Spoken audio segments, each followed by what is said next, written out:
আজকে একটা বিশাল বড় পার্সেল এলো।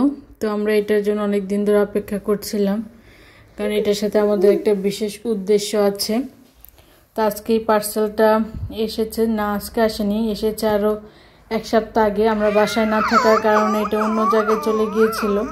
তো আমাদেরকে চিঠির মাধ্যমে জানানো হয় যে এটা কোথায় আছে। তো আমরা সেখান থেকে এটা গিয়ে আজকে নিয়ে আসি।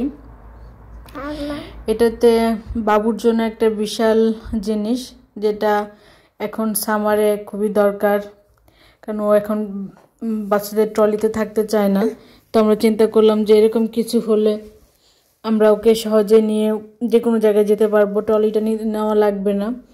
আর এখানকার অধিকাংশ মানুষই এরকম গরমে, তারপর এরকম বয়সে বাচ্চাদেরকে এভাবে নিয়ে তারা ঘুরে বেড়ায়। তো আমরা এরকম এটা নিয়েছি, এটা সাইকেলের পেছনে দিয়ে এটা সেট করে এই সাইকেলটা নিয়ে আইতাকে নিয়ে ঘোরা যাবে। আইতে এটার পিছনে বসবে, এখানে এটা সাইকেলে সেট করা হবে এবং এটা নিরাপদ, এটা অনিরাপদ নয়, কারণ এখানে বেল্ট আছে, তারপরে বড় বড় স্ক্রু দেওয়া আছে যাতে সহজে বাচ্চারা এটার মধ্যে নিরাপদে বসতে পারে।